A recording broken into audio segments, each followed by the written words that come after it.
बिस्मिल्लाहिर्रहमानिर्रहीम। Today's topic is antibodies. इस video में हम डिस्कस करेंगे introduction, structure, function and types of antibodies. So start करते हैं अपना टॉपिक एंटीबॉडीज़। एंटीबॉडीज़ का अदर नेम अगर हम देखें तो उन्हें इम्यूनोग्लोबुलिन भी कहा जाता है, जिसे हम IG से डिनोट करते हैं। देन हम डेफिनेशन देखते हैं एंटीबॉडीज़ की। तो एंटीबॉडीज़ को हम कहते हैं कि थर्ड लाइन ऑफ डिफेंस होता है जो कि स्पेसिफिक इम्यूनिटी प्रोवाइड करते हैं। हम डिटेल में अगर इसकी डेफिनेशन देखें, a protective protein produce by immune system in response to presence of foreign substances. एक प्रोटेक्टिव प्रोटीन्स होती हैं कि जो हमारा इम्यून सिस्टम प्रोड्यूस करता है, किसके रिस्पॉन्स में, जब हमारे जो बॉडी है उसको फील होता है कि कोई भी स्टिमुलस आता है, मीन्स टू से कोई भी फॉरेन पार्टिकल हमारी बॉडी में आता है, उसकी प्रेजेंस को फील किया जाता है, तो उसके रिस्पॉन्स में एंटीबॉडीज़ प्रोड्यूस होती हैं जो कि उस एंटीजन के, अगर वो हार्मफुल है तो उसे किल करती हैं। सो ये है definition of antibodies, a protective protein produce by immune system in response to presence of foreign substances that is antigen. Antigen की डिटेल्ड वीडियो जो है वो यूट्यूब पे अवेलेबल है, आप कंप्लीट इसको देख लीजिएगा, आपको एंटीजन का टॉपिक और एंटीजेनिसिटी कंप्लीट समझ आ जाएगी। सो नेक्स्ट चलते हैं इसकी स्ट्रक्चर की तरफ। एंटीबॉडीज़ का स्ट्रक्चर अगर हम देखें तो एंटीबॉडीज जो होती हैं वो वाई शेप में होती हैं। एंटीबॉडीज़ की जो स्ट्रक्चर होता है वो वाई शेप्ड होता है। स्ट्रक्चर को डिटेल में डिस्कस करने से पहले हम कंपोजिशन देखते हैं इसकी। कंपोजिशन में अगर हम देखें तो जो एंटीबॉडीज़ होती हैं वो प्रोटीन और कार्बोहाइड्रेट्स दोनों से मिलके बनी हुई होती हैं, कि जो कि जिन्हें हम कलेक्टिवली कहते हैं कि वो जब मिलते हैं प्रोटीन्स और कार्बोहाइड्रेट तो ग्लाइकोप्रोटीन्स बनते हैं। मीन्स टू से एंटीबॉडी जो है वो ग्लाइकोप्रोटीन से मिलके बनती हैं। इसमें अगर हम देखें कि एंटीबॉडी सिक्रीट कैसे होती हैं, एंटीबॉडीज वाइट ब्लड सेल्स में टाइप होती है लिम्फोसाइट। लिम्फोसाइट्स की आगे से दो टाइप्स हैं, बी लिम्फोसाइट और टी लिम्फोसाइट। और एंटीबॉडी जो होते हैं वो बी लिम्फोसाइट प्रोड्यूस करते हैं। अब बी लिम्फोसाइट कैसे प्रोड्यूस करते हैं एंटीबॉडीज़ को? सबसे पहले बी लिम्फोसाइट्स होते हैं वो डिवाइड होते हैं, प्रोलिफरेट होते हैं, देन एंटीजन अटैच होता है उनके साथ, और बी सेल्स जो है वो उनका अपनी स्ट्रक्चर को चेंज करते हैं, तो वो प्लाज्मा सेल कहलाते हैं। और प्लाज्मा सेल जो होते हैं वो एंटीबॉडीज़ को सिक्रीट करते हैं। मीन्स जो ओरिजिन था वो बी लिम्फोसाइट है, तो हम डायरेक्टली ये भी कह सकते हैं कि बी लिम्फोसाइट जो होता है वो सिक्रीट करते हैं एंटीबॉडीज़ को।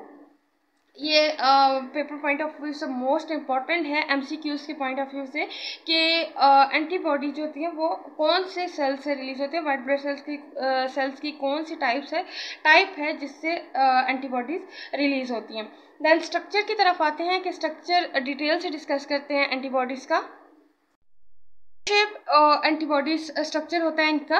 अब वाई शेप में अगर हम देखें तो 4 पॉलीपेप्टाइड चेन्स प्रेजेंट होती हैं इसमें। दो जो होती हैं वो हैवी चेन्स होती हैं और 2 लाइट चेन्स होती हैं, 2 heavy chains and 2 light chains. अब ये कैसे होगी, कौन सी हैवी चेन होगी? यहाँ पे आपको रेड पेन से नज़र आ रहा होगा कि जो हैवी चेन है वो डिनोट की गई है, 2 हैवी चेन्स है इसमें और 2 जो है वो लाइट चेन्स है। ये जो साइड पे आपको छोटी चेन्स नज़र आ रही हैं ये लाइट चेन्स इसे कहते हैं। और इनके जो रीजन है, ये जो हैवी चेन और लाइट चेन है ये अमाइनो एसिड्स से मिलके बनी हुई होती है। ये जो इनका स्ट्रक्चर है इसमें अमाइनो एसिड्स प्रेजेंट होते हैं। ये जो मैंने सर्कल से डिनोट किया है अमाइनो एसिड्स को डिनोट किया कि इसमें अमाइनो एसिड जो होते हैं वो सीक्वेंस में प्रेजेंट होते हैं। और ये हैवी चेन हो गई एक, और ये जो होती है वो लाइट चेन हो गई। और अगर हमें इनके रीजन्स देखें तो ये इसके 2 रीजन्स होते हैं, एक कांस्टेंट रीजन होता है और एक जो है वो वेरिएबल रीजन होता है। कांस्टेंट रीजन की बात करें, इसे कांस्टेंट रीजन इसलिए कहा जाता है कि जैसे मैंने सबसे ऊपर आपको डेफिनेशन में बोला था कि जो एंटीबॉडीज़ होती हैं वो स्पेसिफिक इम्यूनिटी प्रोवाइड करती हैं। मीन्स अगर कोई एंटीजन आके अटैच होता है बी सेल्स के साथ, तो उस वक्त स्पेसिफिक टाइप की एंटीबॉडी रिलीज़ होगी और उसी जो एंटीजन होगा उसी को किल करने में हेल्प करेगी। वो एंटीबॉडी जो है वो किसी और एंटीजन को किल करने में हेल्प नहीं करती। तो यहाँ पे जो कांस्टेंट रीजन है, यहाँ पे स्पेसिफिसिटी की बात की, कांस्टेंट रीजन तमाम जितनी भी एंटीबॉडीज़ हमारी बॉडी में रिलीज़ होती हैं वो उन सब एंटीबॉडीज़ का कांस्टेंट होगा ये रीजन। और वेरिएबल रीजन इसलिए कि जो स्पेसिफिसिटी आती है वो वेरिएबल रीजन की वजह से आती है, और एंटीजन बाइंडिंग साइट भी जो है वो वेरिएबल रीजन पे प्रेजेंट होती है, कि यहाँ ये जो स्ट्रक्चर होती है इसके यहाँ पे भी अमाइनो एसिड्स ही प्रेजेंट होते हैं, उनका सीक्वेंस में प्रेजेंट होते हैं, बट ये जो रीजन होता है ये वेरिएबल रीजन होता है। ये स्पेसिफिसिटी को जो है वो डिफाइन कर होता है कि कौन सा जो एंटीबॉडी है वो कौन से एंटीजन को के साथ बाइंड करेगी और उसको किल करेगी। ये है स्ट्रक्चर ऑफ एंटीबॉडीज़, और इसमें ये जो बाइंड करते हैं एक दूसरे के साथ, लाइट चेन और हैवी चेन एक दूसरे के साथ वो डाइसल्फाइड बॉन्ड के ज़रिए अटैच्ड होते हैं, डिवाइड होते हैं और प्लाज्मा सेल्स बनते हैं और वो एंटीबॉडीज़ रिलीज़ करते हैं। तो अब एंटीबॉडीज़ जो रिलीज़ होती हैं वो वर्क कैसे करती हैं इस पर डिटेल बात करते हैं। जब वो कोई भी इन्वेडर, कोई भी जो है वो फॉरेन सब्सटेंसेस इंटर होता है हमारी बॉडी में, तो उसको रिकॉग्नाइज करते हैं हमारा इम्यून सिस्टम। जब उसको रिकॉग्नाइज किया जाता है तो उसके बाद उसको एलिमिनेट करने के लिए, उस इन्वेडेड को, उस फॉरेन पार्टिकल को, उस एंटीजन को एलिमिनेट करने के लिए एंटीबॉडीज़ की प्रोडक्शन होती है। एंटीबॉडीज़ की प्रोडक्शन कैसे होती है? एंटीबॉडीज़ की प्रोडक्शन इस तरह होती है कि एंटीजन अटैच करता है बी सेल्स की, बी लिम्फोसाइट की सरफेस पे। बी लिम्फोसाइट वाइट ब्लड्स की जो टाइप होती है लिम्फोसाइट, उसकी सब क्लास है बी सेल्स और बी लिम्फोसाइट। जब एंटीजन अटैच करता है वहाँ पे तो ये डिवाइड करते हैं बी सेल्स, और ये मैच्योर सेल्स बनते हैं जिनको प्लाज्मा सेल कहा जाता है। और प्लाज्मा सेल जो होते हैं वो सिक्रीट करते हैं एंटीबॉडीज़ को ब्लड स्ट्रीम में, और जब ये एंटीबॉडी सिक्रीट हो जाती है तो ये क्या करती हैं, ये सर्कुलेट करती हैं ब्लड स्ट्रीम में, और एंटीजन को जो होता है वो उस पर अटैक करती हैं और उसको बाइंड करती है उसके साथ और उसको किल कर देती हैं। ये इसकी एंटीबॉडीज़ की वर्किंग में आ जाता है कि एंटीबॉडीज़ जो होती हैं वो कैसे वर्क करती हैं और कैसे उनकी प्रोडक्शन होती है और वो ब्लड स्ट्रीम में कैसे वर्क करती हैं। अब हम आगे एंटीबॉडीज़ की क्लासेस को डिस्कस करेंगे, और यहाँ पे हमने अभी तक इसकी डेफिनेशन डिस्कस की, इसके स्ट्रक्चर को डिस्कस किया, कंपोजिशन डिस्कस किया, इसकी फंक्शन को डिस्कस किया, हाउ एंटीबॉडीज़ वर्क। और देन हम अब क्लासेस की तरफ जा रहे हैं कि क्लासेस एंटीबॉडीज़ की टाइप्स कितनी हैं, और उनको याद करने के लिए एक शॉर्ट सी ट्रिक आपको बताऊंगी कि इजीली आपके माइंड में जो होती है वो एंटीबॉडीज़ के जो क्लासेस हैं उनका नेम बैठ सकें और आप इजीली उसको याद कर सकें। Classes of antibodies. क्लासेस अगर हम देखें तो सबसे पहले हम देखेंगे कि इसकी क्लासेस किस बेस पे इन्हें डिवाइड किया गया है और किस बेसिस पे इनकी क्लासेस बनी हैं।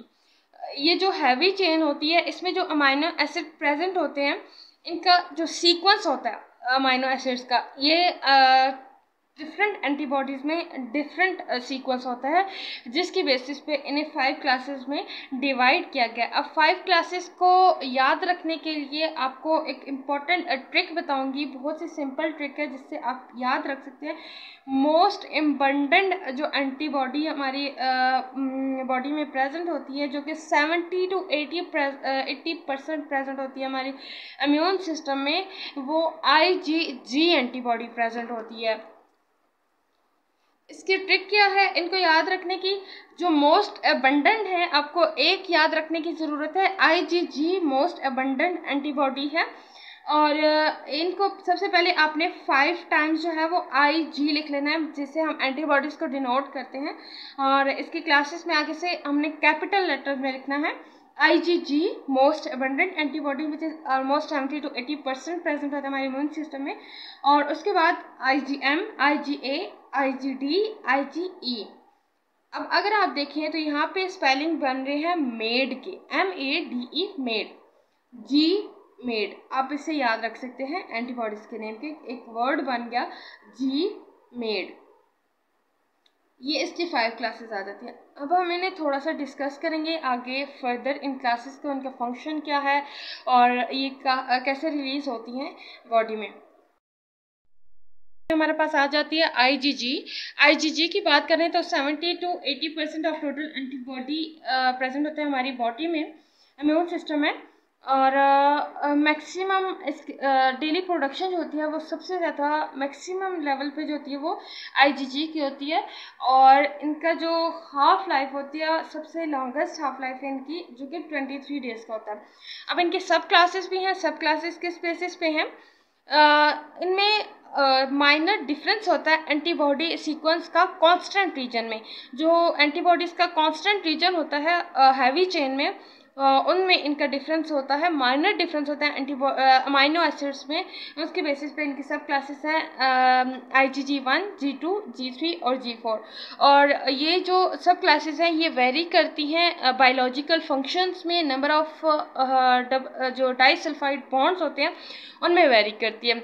अगर हम इनके फंक्शंस देखें तो IgG जो होती है ये प्लेसेंटा को क्रॉस कर जाती है। जो मदर और बेबी के दरमियान में कनेक्टिंग लिंक होता है प्लेसेंटा मेम्ब्रेन, उसको क्रॉस करती है और ये प्रोवाइड करती है इम्यूनिटी फीटस। और जो न्यू बर्न होता है उस को इम्यूनिटी प्रोवाइड करते हैं। और डिटॉक्सिफिकेशन करती है IgG, और रिकॉग्निशन करती है एंटीजन और एंटीबॉडी कम्प्लेक्स का बाय ल्यूकोसाइट, जो कि वाइट ब्लड सेल्स की टाइप में आता है। हमारे पास आ जाती है IgM जो होती है वो 10% टोटल एंटीबॉडीज प्रेजेंट होती है हमारी बॉडी में, इम्यून सिस्टम में। और इनका जो स्ट्रक्चर होती है पेंटामेरिक स्ट्रक्चर में प्रेजेंट होता है। जब कोई भी माइक्रोबियल इन्फेक्शन होता है, इन्फेक्शन माइक्रोब इंटर होता है हमारी बॉडी में, एंटीजन इंटर होता है हमारी बॉडी में, तो IgM जो सबसे पहले एक्ट करती है वो IgM एक्ट करती है in response to microbial invasion. B cells होती है वो सबसे पहले IgM को प्रोड्यूस करती हैं। और ये जो IgM होती है ये सेल सरफेस के साथ बाइंड करती है सेल रिसेप्टर्स के साथ, और इनको एक्टिवेट करती है सेल सिग्नलिंग को। नेक्स्ट हमारे पास आ जाती है IgA जो होती है वो प्रेजेंट होती है सीरम में 10 to 15%। और ये गैस्ट्रोइंटेस्टाइनल ट्रैक को प्रोटेक्ट करती है। जो न्यूनेटल्स होते हैं, मीन्स न्यू बर्न बेबीज जो होते हैं, उसे प्रोटेक्ट करती है पैथोजेंस के थ्रू। और ये जो IgA होती है, IgA ये जब मदर जो होती है वो ब्रेस्ट फीडिंग करवाती है बच्चे को, तो उस मिल्क के लिए उसके अंदर जाती है, उसको प्रोटेक्ट करती है। क्योंकि जो न्यू बॉर्न बेबीज़ होते हैं उनमें एंटीबॉडीज़ प्रोड्यूस तो नहीं होती ना, वो छोटे बच्चे होते हैं, न्यू बॉर्न होते हैं, तो उनमें एंटीबॉडीज़ की प्रोडक्शन स्टार्ट नहीं हुई होती है। तो जो ब्रेस्ट फीडिंग होती है वो प्रोटेक्ट करती है, उनके ज़रिए एंटीबॉडीज होती है वो बच्चों में जाती है और उन्हें प्रोटेक्ट करती है पैथोजन से। और हमारे पास आ जाती है IgD जो होती है वो लेस देन 1% प्रेजेंट होती है और इन्वॉल्व होती है induction of IG production of B cells. अब कैसे इन्वॉल्व होती है? सबसे पहले तो हम देखते हैं कि रिजेंबल्स करती है IgG की स्ट्रक्चर के साथ, और हाई कार्बोहाइड्रेट कंटेंट इनमें प्रेजेंट होता है। और ये जो होती हैं वो बी सेल्स प्रेजेंट होती है, बी सेल रिसेप्टर के तौर पे प्रेजेंट होती हैं ये, जो कि इन्वॉल्वमेंट किस में करती हैं कि जो एंटीबॉडीज़ की होती है, प्रोडक्शन होती है, उनमें इन्वॉल्वमेंट होती है इनकी। और लास्ट हमारे पास आ जाती है IgE अगर हम देखें तो ये 0.001% प्रेजेंट होती है, और ये हमें प्रोटेक्ट करती है अगेंस्ट पैरासाइट जो हमारी बॉडी पे प्रेजेंट होते हैं फूड के लिए, शेल्टर के लिए, और जो हमारी बॉडी को हार्म कर रहे होते हैं, और उनसे हमें प्रोटेक्ट करती है। और मोस्ट इम्पॉर्टेंट ये जो होती है वो एलर्जिक जो रिएक्शंस होते हैं उनके लिए IgG इम्पॉर्टेंट होती है। ये इन रिएक्शंस में इन्वॉल्व होती है और उनको जो होती है वो मिनिमम करने पे हेल्प करती है। सो ये था हमारा टॉपिक एंटीबॉडीज़ का, जिसमें कंप्लीट हमने डिस्कस किया स्ट्रक्चर, इंट्रोडक्शन, स्ट्रक्चर, फंक्शन और types of antibodies. So next हम डिस्कस करेंगे इम्यूनोलॉजिकल टेक्निक्स को, कि एंटीजन और एंटीबॉडीज़ की आइडेंटिफिकेशन कैसे की जाती है, कौन कौन सी टेक्निक्स यूज़ की जाती हैं, ये डिस्कस करेंगे। और अगर आपको किसी भी टॉपिक पे लेक्चर चाहिए हुआ, नोट्स चाहिए हुए, तो आप लेक्चर के लिए कमेंट में बता सकते हैं। और अगर आपको नोट्स चाहिए, हैंड रिटन नोट्स चाहिए, तो आप हमारे इंस्टाग्राम पे हमें मैसेज कर सकते हैं, आपको PDF में नोट्स जो है वो सेंड कर दिए जाएंगे इंशाल्लाह। So thank you so much for watching. Channel को जाते जाते चैनल को सब्सक्राइब कर दीजिएगा, और हमें भी अपनी दुआ में याद रखिए। Thank you so much.